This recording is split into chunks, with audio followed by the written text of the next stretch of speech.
आप सभी दोस्तों को एक बार फिर नमस्कार। आज मैं आपके साथ शेयर करूंगा कि देसी स्टाइल से देसी कढ़ी कैसे बनती है।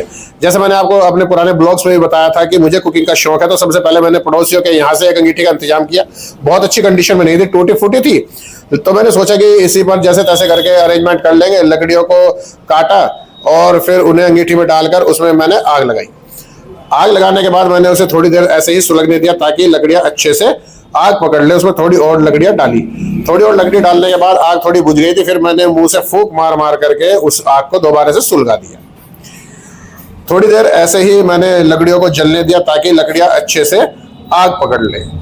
फिर जब लकड़ियों ने अच्छे से आग पकड़ ली, तब मैंने उस पर कढ़ाई चढ़ाने के बाद मैंने सबसे पहले पकौड़ी बनाने का इंतजाम किया। उसमें थोड़ा तेल डाला। तेल डालने के बाद मैंने उसे थोड़ी देर गर्म होने दिया। जब तेल बहुत अच्छे से गर्म हो गया, तब मैंने पकौड़ी बनाने के लिए ली पोजीशन। और जो मैंने पहले से ही पकौड़ियों का बेसन तैयार करके रखा था, मैंने उनसे पकौड़ी बनाना शुरू किया। पकौड़ी बनाने के बाद पकौड़ी कढ़ाई में डालने के बाद फिर उन्हें अच्छे से तला, अच्छे से भुना, और खुशबू बहुत अच्छी आ रही थी क्योंकि इस बेसन में लगभग सभी तरह के मसाले डालता हूं मैं। फिर जब पकौड़ियाँ बन करके तैयार हो गई तो तेल बहुत ज़्यादा एक्स्ट्रा था, तो एक्स्ट्रा तेल मैंने वापस डब्बे में निकाला। जितने तेल की मुझे जरूरत थी उतना मैंने उसमें छोड़ा। फिर उसमें मैंने डाला मेथी, लौंग, काली मिर्च, जीरा, साबुत धनिया, और उसके बाद जब वो भुन चुका था, फिर मैंने उसमें डाली बारीक कटी हुई प्याज। मैंने एक पेस्ट बना करके रखा था जिसमें अदरक था, हरी मिर्च थी, साबुत मिर्च थी और लहसुन था। इसका मैं पेस्ट बना करके ही डालता हूँ, इन्हें कूट करके नहीं डालता हूँ।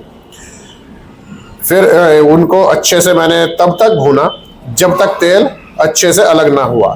फिर उसके बाद मैंने जो मट्ठे में मैंने बेसन मिला करके रखा था, नमक था उसमें, हल्दी थी और मसाले भी थे जो मैंने पहले से ही तैयार करके रखा था, वो मैंने कढ़ाई में डाला और फिर उसे चलाने लगा।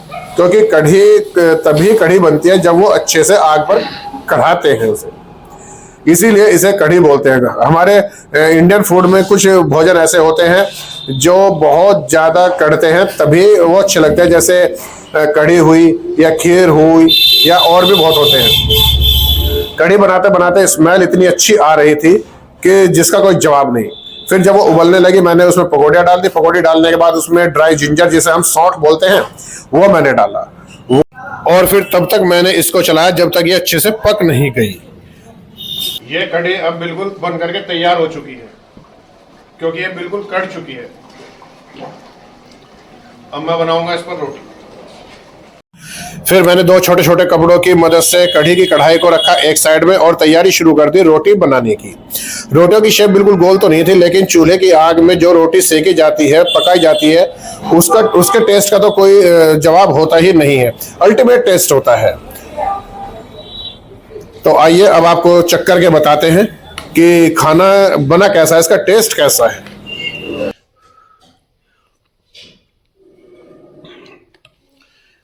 इतना टेस्ट कभी भी गैस की बनी हुई कढ़ी पर आ ही नहीं सकता।